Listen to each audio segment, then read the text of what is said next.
Welcome to episode 31 of Roid Rage. Today we have Kyle on the show. Kyle works and does all of the building. Once the CAD model is designed, they hand it off to him, and he actually starts to build all of the small, important pieces, sometimes big pieces too. Let me not shit on your job. That's okay. All right. Awesome. Well, look, before we get into the specifics of what you do, you've got a really fascinating background. Why don't you introduce yourself to our listeners and tell us how you got from where you started to building parts here for us. My background is music production and engineering. I basically was a musician most of my life, and then went to Berklee College of Music, studied music production and engineering. I spent like a decade working for Aftermath, Interscope, Geffen, A&M, Republic. And All the small. Yep. Yeah. Did you smoke weed with Dre? No. That's disappointing. All right. And then, anyways, sidetracked. Just remembering all the memories at once. Not with Dre, but I smoked a lot of weed with And then my friend Eric actually was neighbors with his brother in college. That's how I met Eric. Okay. And Eric is an engineer on our team. Is his brother cooler than he is? yes. Yeah. Okay. Yeah. I figured. And eventually, Eric was working at a robotic pizza place, and they needed somebody to kind of do inventory. And he was like, "Do you want a job?" And I was like, "Sure." And then eventually, they let me like start building subassemblies, some of the modules, and then I ended up doing like harnessing at the end. What pizza company was this? Stellar Pizza. Gotcha. Yeah.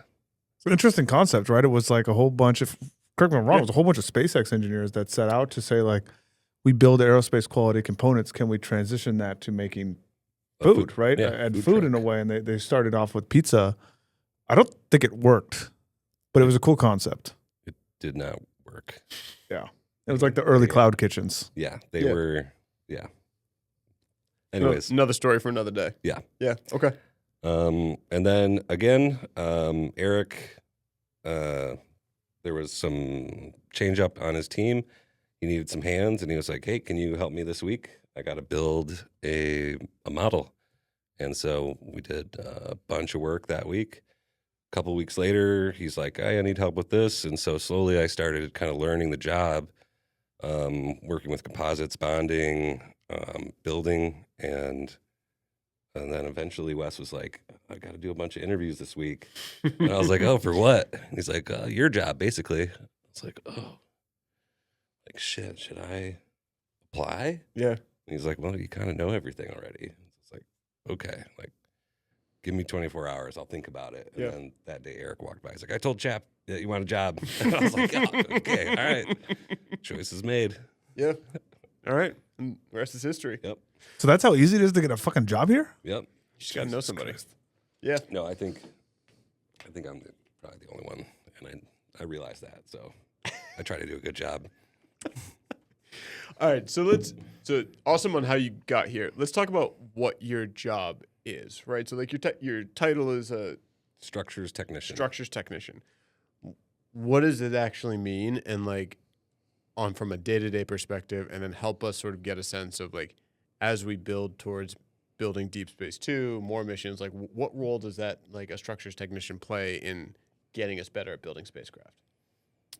Well, I don't know. I would say like basically what we've learned so far in like building these models is that like we are striving for more precision. We have a CNC router table now, so instead of me cutting things by hand, we're having the computers do it. Yep. Let me say this differently. Technicians are the underpinning of all companies. If you look at any bespoke thing that's made, so let's look at, for instance, Formula One cars, right? The most performant vehicles on the planet. They're not made in a nice factory where they're using all these robotic arms to produce it and go through. What it is a grouping of technicians. And those technicians don't start out day one saying, "I know how to do a carbon fiber layup. I know how to build this mold. I know how to do all this perfectly." It takes training of those technicians on the bespoke component you're creating. So for us, Kyle is, I think, the primary technician we have that's responsible for building the spacecraft. And while we start with, if you ever come in the office, you're going to notice a whole bunch of models all over the place. Those models aren't just for looks, right? They're pathfinders on how we're going to build. So you talk about the panels. First time we built the panels, we cut them by hand. And then we go look at the panels and we're like, wow, these fucking suck. And it's not because Kyle sucks at cutting them by hand. It's because, hey, that's actually not a really good way to get the tolerances we need to build a flight spacecraft. So let's go upgrade that piece of component. Then it comes to things like when we put in inserts with glue, there's ways to automate that. We're not going to, right? Like getting the people there that understand how to do it, that understand how to check it, that get that experience and iteration is kind of key to making sure you build a very high quality machine at the end of the day. And so we overlook this in engineering all the time as designers are the one that gets all the credit, or, the chief engineers. The person that actually builds a spacecraft is neither of those. It's the technicians on the floor that take the raw materials that come in the door and turn them into something that's going to travel to the cosmos. Yeah, I mean, that's helpful framing. So, like, maybe let's go into a few more specifics. Like, what are the? I'm gonna ask you this way: what's been your favorite part of Deep Space Two to build, and what's your least favorite part of Deep Space Two to build so far? Favorite part is probably like when the spacecraft body kind of comes together after you've kind of dry fitted everything, and then once you really actually bolt it together and the lines are perfect. Yeah. You're just like, hell yes. Because a lot of times, the first one I built, I cut it by hand. It looks like shit. It's like the lines are not perfect, And I like to think I have a lot of attention to detail, so I really like things to be really, perfect. Yep. At least by sight, Or when I was building the Wes's solar array, I hand cut all the inserts in the middle, and then we bonded the hinges on, and then when we folded it together, it went together perfectly. And I was like, I don't even know how that happened. It's just awesome. Least favorite, it's probably, I don't know, gluing and bonding, that is. It's kind of cool, but it just takes a really long time. It's kind of I don't envy you guys. I come in the morning and you guys are like, okay, we're getting ready to glue. And then at 8 o'clock, you guys are still squirting little glues and holes. And you're like, oh, dude, enjoy. And I forget how long. It's okay, I can that's done. That's from the off gassing of the glue. Yeah. It's just oh yeah, this will take a few hours. And a few hours later, you're haven't even started. You're, mixing it by hand. And my wrists are destroyed, but it's still pretty cool. But we can't undersell how important that actually is in developing the skill set of gluing. Even gluing, understanding how to feel it, the pressures that go into it, making sure that it flows through, how you go. What we're talking about is you have these things that almost look like quarters that are mounted in panels. Obviously, they have a screw in the middle of them, right? It's how we put inserts into the panels, and they have 2 holes on them. Yeah. And so you start gluing by pumping glue or epoxy in one hole and then switching to the other hole, and then sometimes switching back, and then we'll do a pull test, and that's actually a kind of an art form at the end of the day to understand and visually see it, the glue squirting out here. That means that side's full. How do we go to the other side? And you can't undersell those things. It actually takes a long time to get really good at it and understand it and kind of get to that optimal time of doing it correctly. And it has a pot life, so you can only work with it for less than 30 minutes. Yeah. Use 20 or something. And you're just gluing it, and you're trying to get a nice bond line, and you're where the hell is all this glue going? And it's starting to harden, and you're just oh, fuck. So yeah, it's time sensitive, and it's a trade skill. It's a trade skill. And I think what we don't understand about technicians is these guys are expert tilers, except we all know what a bathroom tile looks like and what a shower tile looks like. Have you ever thought about how you tile a spacecraft, right? It's putting in inserts or doing certain things like that. You have to be an expert level at that, and you don't become an expert tiler the first time you tile a shower. First time I tiled my shower, oh my God, it looked terrible, right? And then I just hired people. And you get somebody that's done it for, right? You get somebody that's done it for 20 years experience. They come in, you're like, dude, it took you 1/5 the time, and it's 20 times better. Bam. And that's the skill that we have to build up on technicians here. So walk me through what the process of building a model is. What do you get? What's the input to Kyle? And then we know that you produce the model, but tell us What do you get? What's the back and forth? Where do you ask questions? What does this actually look like? Usually the raw materials come in, like let's say the solar panels. It's carbon fiber with a foam core.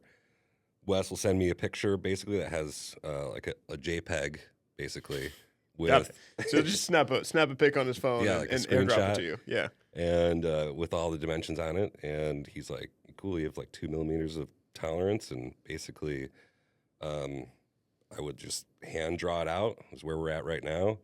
And Wait, hold on. What? You really just get a fucking JPEG and you like build? You're over there like looks about right. So we're really doing some photo engineering. pretty much. This is like reverse engineering extreme. I think I'm getting CAD. I think I'm getting Fusion. Dude, I'm gonna start sending you way cooler spacecraft than ones we've designed. Like, Kyle, can you build this? What do you mean you think you're getting CAD and Fusion files? No. I'm gonna have the software. Oh, got it. Okay, got eventually. it. Okay. Yeah, looking forward to it. And so like, well, I guess with the solar panels, like now we have the CNC router. So Orly, one of the engineers, she kind of owns that thing. Okay. So she'll route out the dimensions of the panel, and then hands it back to me. I clean it up, start drawing lines and placing the solar panels on it. And then like basically the engineers basically tell me just like, you know, what it needs, what materials I need to finish it, like, you know, the capped on tape around the edges, all that kind of stuff. If I send you a JPEG of my living room and say it needs to be painted, can you come and paint it? I've done that before. I'm just gonna start texting you all these pictures, Kyle. Like, I promise it's real work. I needed this mantle built around my fireplace. No, I did that in Boston for a guy, actually. He's like, I want my room to look like this. I was like, okay, pay me this much. Okay, back to like building. Yep. Yeah, I just get the raw material, basically get sent a JPEG with dimensions on it. Whether it's cut by the hand router, or sorry, I used to cut it by the hand router. Now we're doing it with the CNC router. And with the body of the spacecraft, the honeycomb panels, the machine is cutting all the holes for the potted inserts and everything. When it gets cut to size and it gets handed back to me, I'm basically handed the fasteners or whatever brackets, you know, are machined in house. And sometimes it's like match drilling, but most of the time the holes should line up. Which match drilling, by the way, is a complicated term to just say you're just drilling through two pieces of material at the same time. Yeah. And then like maybe opening up those holes a little bit more. With a bigger drill bit. Yeah. Yeah, and then it's like putting inserts in, being handed hardware, fasteners, and stuff like that. And then a lot of gluing, a lot of, you know, fastening. Yep. But also, don't forget the one critical part here, which is a lot of feedback. What are the key things you've noticed on the solar panel that you're like, hey, Wes, this sucks. Can we redo it or redesign it or think about it differently? I mean, I think that happens upstairs more. Like, it's just me walking by being like, Wes, this fucking sucks. Yeah, I mean, but do you got to catch some things? Yeah. A recent example was the panel clips that attach the base plate to the sides of the spacecraft. We had to get this done on a timeline, and I knew I had to glue that day. Albert was machining until I think 11 o'clock. Wow. Okay. At night, and hands me the clips finally. I was like, I have to get this done. So I go to dry fit it, and the panel, the clip does not fit. It's too tight. And with the dimensions of it, I couldn't get in there with like the dot co grinder or anything. So I had to sit there and hand file for at least an hour just to make these things fit and just sit, you know. And then it came time to glue, and that was like, you know, to glue those three, it was like 2 hours at least, you know, and just I guess the moral of that story is like tolerances don't always match. Like how much you oftentimes get a deadline probably from somebody else. We won't name the person in the room who probably gives you more deadlines than anyone else. Like, how do you, especially knowing that a lot of yours is still manual and you're building up, like how do you mentally bucket out like the timeline in which you need to execute on? Mostly I just like keep it in my brain. I'm just Really? like, I need, I know what needs to get done that day. Okay. And it's like you kind of have the deadline, you just go backwards from there. Yep. So if I have to, if I'm assembling, if I have to do a final assembly, like over the weekend or like Sunday or something, then I know that the glue has to be dry by Saturday. Yeah. Then I know that the parts need to be machined by Saturday or Friday, and you just work backwards. And usually, I don't know, do we usually hit deadlines? You are pretty good about hitting deadlines. But that's what you talk about. Like, I think part of a technician also, let's give you not as much credit. I don't want to build you up too much, right? No. Nice thing about being a technician, a lot of times you have all the parts and pieces, and it's really a brute force execution, right? Like, you have to put in 100 inserts. Yeah, that might take you till 2 a.m., but you really understand that you can just sit there and put in 100 inserts. Yeah. A lot of the slownesses we get when building things usually comes down to lead times and ordering parts and when things can arrive and forgetting key things like, oh, hey, we cut out all the panels. Where are the inserts to glue in? Nobody can do anything to make those arrive quicker, right? Like those are the real areas, the real gotchas. Most of the times, when the material gets to Kyle or any other technician, usually have all the pieces and are ready to go for the most part. And at that point, it's just brute forcing it to get to the finish line. Where do you feel like I'm assuming you've gotten more efficient or better at your job over the past couple months? Like where are those efficiencies? Or like where do you feel like you're improving? I mean, just repetition basically. Yeah. When I first started here, I mean, I didn't really have a background in structures.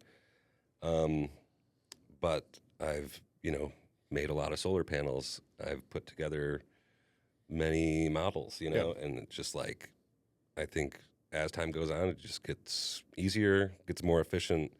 I probably should take a little bit more notes, but it's like, it just becomes kind of like second nature. Yeah.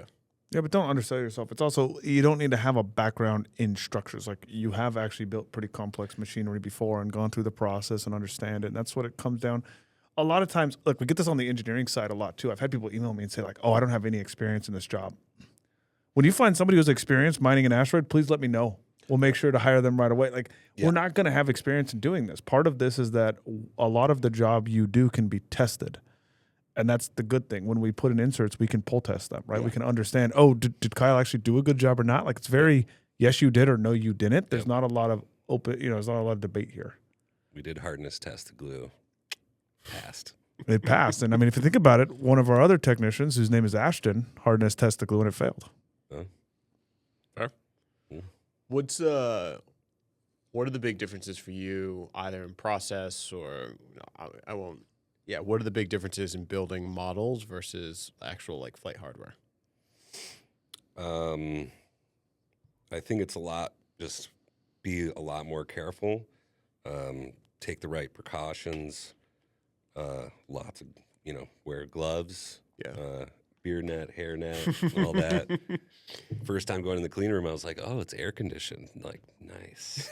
And so you don't really know how hot it is on the floor until you go into air conditioning. Tells me I need to turn up the heater in the room so you guys can work faster. Yeah. I don't think that's how that works. No? All right. No. Damn. Yeah. Yeah, I think it's just like, probably just takes a little bit longer than what we've been doing. Okay. There shouldn't be a lot of differences, though, at your stage. I mean, the material we're using is a little bit different. You mentioned for your solar panels, we're using foam core solar. That's the only reason we're doing that is because the cost is an order of magnitude less than what we would use on flight-grade solar panels. But the process will remain exactly the same. So even as we can't do things like we're not going to cut the panels in the clean room, right? So a lot of this stuff has to go on actually the same process. I think it's that final integration step that instead of putting it on a model or putting it on a Pathfinder development unit will be putting it on an actual spacecraft, and that's where we really don't want to make a mistake. Yeah. Handling it with more care. What are the biggest mistakes that you've made that you've learned from? I don't know. What's the biggest mistake? Accepting the job. Not going to argue with that. No, I like it. Biggest mistake that I've learned from? I don't know. Okay. Kyle's got a perfect record is what I'm I hearing. don't know. I think it's actually been a lot of our growth and development as a company, as opposed to just being like solely focused on, oh, Kyle, you fucked up. How did you get better? I think what we've done really over the last year, a big part of this has been like, cool, how do we think about tooling stations? How do we think about ownership of this? How do we make sure we have the right supplies? How do we also do things like lower the part count on the vehicle so that we can have more standard parts, right? Lowering the part count means if you can have, I'm sure the structures team hates me because I walk by them all the time and say, like, can we use one bolt on the entire vehicle? And I know that the answer is going to be no, but my point is, if we use one bolt, then I have one part number. Then I can order 10,000 bolts and have them in a bucket, and Kyle doesn't have to care about which one it is. Where on the first model we did, I think we had 500 different bolts, and you're like, what the fuck? Metric You get Imperial. Yeah, because if you get one wrong, then you have. If you get one wrong, then now you have a 2-day lead time because you got to go find this bolt from McMaster or go drive and get it, and like it's just a big hassle. So it really has come. I think what we really started doing is simplification overall of the product and getting better at the workstations and understanding whose equipment is responsible for what part of it, and how do we make sure we don't screw that up. Yeah, and I've learned also, it's like if somebody tells you to do something, you kind of need to like say it back to them, so that you don't really mess it up. Because you might interpret it like someone's like, "Oh, can you like maybe I'm modifying a tool for somebody, and they're like, can you like cut this here?" I'm like, right there, like you cut it, and then they're like, "Oh no, you cut that too far, and ruined this tool." I'm like, "Oh, okay, my bad." That I thought was a $3,000 fuck up, but it was only like a $400 fuck up. What did you cut? One of Caesar's tools, or like a pin that goes in one of his tools. Oh, Yeah, okay. I don't know what it was. All right. I'll ask Caesar after this. That was I'm a kind of fuck just up. curious what penny he's asking you to cut, and then like not caring enough so that you ruin a $3,000 tool. It wasn't a $3,000. Where do you prefer your tools from? Are you one of these guys like, if it's not from Snap-on, I don't care? Or are you like, I'm going to Harbor Freight? I don't want it to be like total shit, but I don't care if it's like, I don't need Snap-on stuff. Like we use Boxo for a majority of our tools, which I think is like made in Taiwan or something. And they're great. I read this whole Reddit post that the Harbor Freight tools, the Icon brand, is actually the old Snap-on molds. Okay. I was literally looking at Icon tools Yeah, yesterday. I'm sorry, the old Craftsman molds. Oh, okay. Craftsman tool molds. So they're made in them. They're apparently, I don't know if any of this is true. I mean, so who someone's knows? gonna But fact check it, and then we'll probably owe somebody else a T-shirt at this point. So we'll see. If we could wave a magic wand and give you any tool that you would want, what tool would make your job easier? What tool? better brain. Huh? Better brain. Yeah, sure.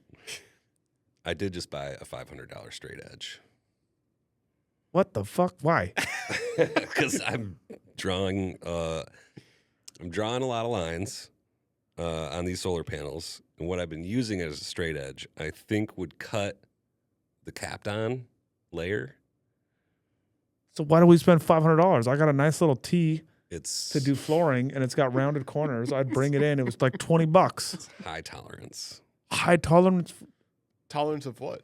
Like it is Yeah, what- very straight. and you're gonna mark it out with a 0.5 millimeter pen. So I'm glad you got 0.1 micron tolerance for your 0.5 millimeter pen. Yeah. I mean, to be fair, I just gave this man carte blanche to say whatever tool he wants, and he came back with a $500 straight edge. So that's like That's No, what no. He came back with, I bought a $500 straight edge. That's what I wanted. So What tool? he answered the question. He's like, that's what I I already wanted, did. and I helped myself Yeah. to it. I don't need you, chap, to get me this tool. So I feel like he understood the assignment and just like. I'm stuck sure the Robin landing has there. some 3-letter system to monitor this, and I want to make sure I'm on the approval list going forward. All right, just a couple more questions for you. First, what does what do the engineers and specifically the structures team like not understand about your job? I think before I was hired, like they did a lot of the work themselves. So I don't think that they really don't understand much about my job. But with like now that we have a CNC machine, Mhm. I'm not sure that all of them have a background in that or have used really the machine before. But what I found before we had a machinist, I was operating it most of the time. And when someone would say like, "Oh, this program should only take 20 minutes," like usually it's double. It's like Okay. it's going to be 40. Cool. But then there's setup times and like fixturing what you're machining, like that. If you have to do another setup, like that takes time. Yeah. And then you have to do another setup that takes even more time. So it's like when we did the base plate, Eric said he's like, "I think we can do this in 4 days." And so I'm like 4, 8, 12, 16, I think is what it will be. Yeah. And I think it was like just shy of that on the first. It was 2 weeks. Yeah. Just takes a long time. Yeah. But that translates to the structures technicians as well. It's like Yep. it just takes time. It's just part of that iterative learning on all fronts, right? Yeah. If, engineers, it's just how it works. When we're on a computer, designing in a computer, and you can go on an animation and show a toolpath, you're right. You forget that, like, cool, what happens if you break a tool? Yeah. How do you think about chatter? How do you listen to it? Are we fixturing it correctly? Do we have the right fixtures? What happens when you don't tighten the base plate all the way and it shoots out the back of the machine and you hurt the, the structure in the back and then you have to go replace it? Like, it's all these little things that you just don't think through that really get in the way of and hold it up. But that's part of the fun. Yeah. I got a question for you, Kyle. Who's the worst engineer on the team to work with? Keep in mind, I'm not an engineer anymore, so it can't be me. I don't think that's technically true. The worst to work with? I don't really have an answer. Damn. I was hoping he was going to burn somebody. I'm not a snitch. All right. All right. How many? You're not a snitch. How many? Okay, then real question here is, I have caused an addiction company wide for these orange rock stars. Oh, And Not company wide. okay, not I'm a holdout. Chap is still pretending he doesn't drink them, but we all see him in the side like drinking them real quick. How many orange rock stars are you drinking a day right now, Kyle? 3, 4, 3, 4 minimum. probably. It's pretty much just And- water and caffeine with a little bit of tang. And coffee and maybe a Red Bull. It's fucked up. So you're addicted to caffeine. I stayed away from these for a really long time because, like, I don't like Rockstar. Like, no, I don't want that. And then, like, one day I had it, and I'm like, oh my god, it's like orange Gatorade. Like, holy shit! It is. It's like the orange drink you used to have as a kid, right? Where it's just I don't even know what's in it. It's just orange, and like it tastes like that, but it's got a little kick. It's fucking amazing. It's an Are we exceptional sponsored? product. We're gonna. I wanted to get sponsored by Red Bull because I thought, how awesome would it be to say Red Bull gives you wings and then launch that bitch to intergalactic space? I don't think it's hard to get sponsored. Well, If anybody knows any connections at Rockstar or Red Bull, I will put like the Rockstar star on the back of the solar panels and launch it. Interscope Studios, we were like Red Bull sponsored and had fridges that they would stock. Cool. You know anybody at Interscope still? Yeah. You just drop that, hook it up, dude. I'll fucking ask them. Yeah, ask them. How do we get that sponsor? all right. Well, while you're working on the sponsorship, we're going to move over to mailbag, but also remember that you have an opportunity to ask Matt, or I guess myself, since Robin's not here. You get to ask either of us questions. So have that teed up for when we get through mailbag. So for mailbag today from Sarab, since no nation owns asteroids, who legally owns the metals once they're mined? Me. I mean, look, here's the Us. honest answer here. Yeah, there is the 1967 Outer Space Treaty, which says space is for the good of mankind and blah, blah, blah, and some holistic bullshit. And then there's the 2015 Space Act that Ted Cruz passed through Congress. And this was actually a big push by Planetary Resources and a huge thing they did for us. And that says, clear as day, commercial companies in the United States can mine asteroids and sell that material for a profit in the U.S. So, sure, maybe we have a question if we go start selling in Europe, but I think, as you know, like we don't really like Europe. Clarification: we love our European friends. They're great. We'll do business with them. All right, moving on from Peter. Who is Like when I hopefully- see Jeff's face, just be like, God. hopefully from Europe. Where are you getting your material models that you use for your structural simulations? Are you just using the stock material properties that come in your CAD software, or are you performing your own empirical tests to have more accurate material properties? So on material properties as a whole, we do use material properties that they don't always come stock, but they are provided by vendors that we get on these materials in our CAD simulations. We hold the factor of safety over them, and that is why we go into system and higher level testing to verify that that is correct. But no, we don't go buy a block of aluminum and then go test every single block. In fact, this becomes a really, really difficult thing to go do at scale or any kind of volume. So I think it's a little bit in between. We're not just saying like, oh, great, it's already default in CAD, let's run with it. We do apply factors of safety, and then we do go into testing. Cool. That is it for our mailbag. We had a short one this week. So now we're going to throw it over to Kyle. Hopefully you had time to prepare. I didn't even think. Do you have a title yet? A new title? My internal title is Chief Gold Digger. My external title is Chief Head of Gold Digger. Mining. Oh, you didn't go? Yeah. I still think you should update it to just Chief Gold Digger. It's a Gold Baron. Gold Baron just gets it a little too imperialistic. Like, Can we get Jamie Foxx to do a cameo? I'm sure. I would say Kanye, but like I'm I'm not gonna sure pass he's on the Kanye. It's gonna platformed be a on little anything at this point. unhinged, So I yeah. think we got to go with Jamie Foxx. Yep. Yeah. I'm gonna see if I can do it. Is Cameo still around? It is. Yeah. Yeah. That was like hot for 5 minutes. It was kind of like, what was that other one? Clubhouse. That company Those are got. two very different things, but yes, We'll start with C's. I'm gonna bet that Cameo is doing better than Clubhouse right now. Does Clubhouse exist? Technically, yes. You know, another C company is Cluey. What happened to that company? Didn't they just raise like a Series A? They like were vibe. I don't know what they were doing. Just I don't even know what the company did. To be clear, they were just all over Twitter and every social media, and then making cheating legal. yeah, They're then doing. Yeah. okay, and then A16 put in some money, and all of a sudden the dude bought a Ferrari, and it's just been foop. I don't know. Lesson learned: don't buy a Ferrari with company money. Yeah. Or buy a Ferrari with company money. They haven't gone bankrupt yet. Maybe it was a great investment. We'll have to see. What's your biggest fuck up? What's my biggest fuck up? Mhm. I think look.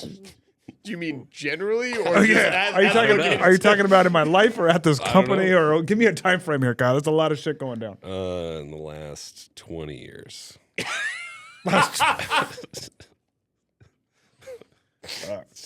take half your life? What's Have the my big- life. What's yeah. the biggest mistake you've made? Excellent question, by the way. I can get very philosophical on everybody and say I think the biggest mistake I made was waiting a long time to go off and start a company. I got a lot of ideas for starting companies, and I was too big of a bitch to go do them. It's the honest truth, right? We all have that like innate fear of what's going to happen if we fail, and I wish I could have looked that a little bit in the face quicker and just said, "Who cares?" I think there would have been a lot of good that would have came out of that of just in the early days moving to San Francisco and just going for it. It took me a little longer to do that, but my biggest mistake here was just having an incorrect thesis on what we could do. I mean, my first thesis of the company was we were going to buy satellite buses, right? We were going to buy them. We were going to work on the instrumentation, the outer space, guidance, navigation, and control, the mission planning, and the actual extraction. I wanted to allocate the capital there and just purchase the bus. And as we saw with the fiasco that was the Orb Astro bus, like that thesis was wrong. There's no other way to put it. And so building that bus in-house made us have Odin. Like we built Odin in 9 months. That's not really a good thing. That's not like a badge of honor to be like, yeah, we built the spacecraft in 9 months. That's because we fucked up and we only had 9 months before our rocket was leaving. So we either build a mass model or we try to build a spacecraft. And some miracle of God, we even got to the point of building a spacecraft and putting it on there. But those are the mistakes you make along the road. But they also build a company in a way that allows us to accelerate and really understand and not repeat them, right? Good answer. All my answers are good, Kyle. That's just not true. This is your first company? Yeah. Shit. It's the first company, and it makes me realize how great I am at the end of the day. Should have done this a lot sooner. You know what I mean? Wow. Any other questions to follow up that one? Well, why does he no. get like 5 fucking questions? You already got your question. Oh, yeah. Wait, why do you run so much? I don't run that much. I mean, Bobby obviously outruns me every day. Oh, okay. Chap outruns me now too. Chap beat me last. I was a little pissed off last night. It's like 9:00, and I look at Strava and I see Chap has 1.5 miles more than me, and I was like, "Fuck, should I go run right now?" Like I really thought about it. I'm sitting on the couch and I'm like, kind of want to go, but my body was hurting. I was like, I don't like losing. Needless to say, I sucked it up and got over myself and lost. Friendly competition. It was not a competition in my mind. I had to go run a certain amount of miles. I did my miles. I said, here it is in Strava, and I closed Strava and did not think about it until Well, now. that's not how it happens for me. I look at it, I'm like, this motherfucker. All right, good to know. Awesome. Well, that's a wrap for episode 31. If anybody is going to be at Up Summit this next week in Arkansas, stop by. We will have a booth there. We'd love to see you. We'll have the whole team, we'll have models. You'll get to see what Kyle has been building for the last couple weeks. Hell yeah. Come say hi. Awesome. All right, send in any mailbags, and we'll catch you next week.